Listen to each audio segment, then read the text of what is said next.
উৎসাহিত হৈছে কাৰণ শিয়ালকাঠি এইটো আছিলে আগৰ চাবুৱা সমষ্টি যেটো আগত লখিমপুৰ লোকসভা অন্তৰ্গত আছিলে গতিকে ইয়াত আমি সাংগঠনিক কাম কাজ তেনেকে বিশেষ কৰা নাছিলো প্ৰথমবাৰৰ কাৰণে আমি যোৱা 6-7 মাহ সাংগঠনিক কাম কাজ কৰিছো আৰু প্ৰথম নিৰ্বাচনী সভা হয় যেটোত আমি ইয়াতে আহি অংশগ্ৰহণ কৰিছো আৰু প্ৰায় 4টা গাঁও পঞ্চায়তৰ পৰা 200তকৈ অধিক ইয়াতে নেতৃবৃন্দক লগত লৈ তেওঁলোকে জয়েন কৰিছে যোগদান কৰিছে গতিকে এনে ধৰণৰ এটা সহাৰি প্ৰথমবাৰে আহি পাম বুলি মই ভবা নাছিলো তাৰ উপৰিও আজি এটা ডাউৰীয়া বতৰ ইয়াতে আমি যিখিনি ভাবিছিলো তাতকে অধিক লোকহে উপস্থিত হৈছে যথেষ্ট ভাল লাগিছে আৰু ৰাইজে গোটেই আম আদমি পাৰ্টিৰ বিষয়লৈ জানে এনেকুৱা এটা অনুভৱ হৈছে তেওঁলোকে নিশ্চিতভাৱে দলটোক আগুৱাই লৈ যাব কথাটো আমি সন্তুষ্টজনক বুলি কম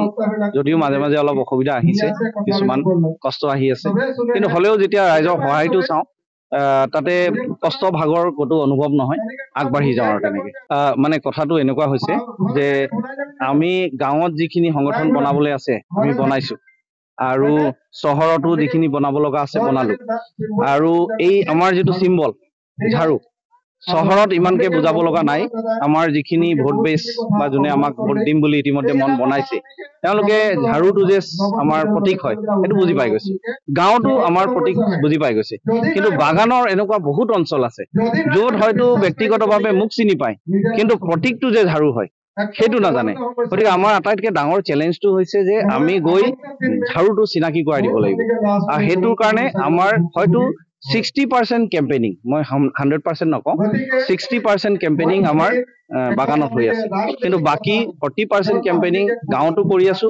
চহৰতো কৰি আছো আৰু এইখিনি আগন্তুক দিনত আৰু বেছিকে হ'ব আপোনালোকে দেখা পাব মই এটা কথাই ভাবো ৰাইজক যেতিয়া আমি কথাখিনি কওঁ ৰাইজে বুজি পায় আৰু ৰাইজে এটাই মনত চিৰাং কৰিছে যে ভোটদান কৰি অৰবিন্দ কেজৰিৱালৰ প্ৰতি যেটো অন্যায় হৈছে তেওঁলোকে প্ৰতিবাদ জনাব আৰু আম আদমি পাৰ্টিক জিকাই মেলি আমি যেতিয়া আমাৰ সাংসদ অকল যাব নিশ্চিতভাৱে চৰকাৰৰ ওপৰত এটা হেঁচা প্ৰয়োগ হ'বই আৰু যেটো ইডি বা সিবিআই দুৰ্ব্যৱহাৰ হৈ আছে এই মিসইউজটো ৰখাব পাৰিম বুলি এটা আমাৰ বিশ্বাস মই প্ৰথমতে এটা কথা কওঁ যে কোন সকলে হেতু তেনে ধৰণৰ মন্তব্য দিছে মই তেওঁলোকক চিনি নাপাওঁ প্ৰথম কথা হ'ল দ্বিতীয় কথাটো হৈছে যে আমি এটা বস্তু নিৰ্বাচনৰ মাজত সদায় মন দিব লাগিব নিৰ্বাচন 19 তাৰিখলৈকে আছে 19 তাৰিখৰ পিছত কিন্তু নিৰ্বাচন শেষ হ'ব আমাৰ একেখন সমাজ হয় একেখন সমাজত আমি সবেই ভাই বন্ধু হিচাপে থাকিব লাগিব যেনেকৈ আমি আজি আছো আমি নিৰ্বাচনৰ মাজত বিভাজন সৃষ্টি কৰিব নালাগে বা এনেকুৱা মন্তব্য দিব নালাগে যেটো সমাজত বিভাজন সৃষ্টি কৰে আমি যদি বিভাজনকাৰী ৰাজনীতি লওঁ তেতিয়া হলে কিন্তু 19 তাৰিখৰ পিছত যিখন সমাজ অসমত আমি দেখা পাম হেতু হয়তো সুস্থ সমাজ নহব যোনেও যি মন্তব্য কৰক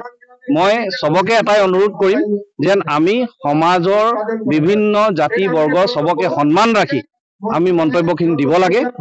অসম সবৰে হয় অসমখন সবৰে হয় সবেই আমি তাত অংশীদাৰী হয় কোনেও তাতে কাটোৰ মাজত বাজ বিচাৰ কৰিব নালাগে হেয়াই মই ক'ব বিচাৰিম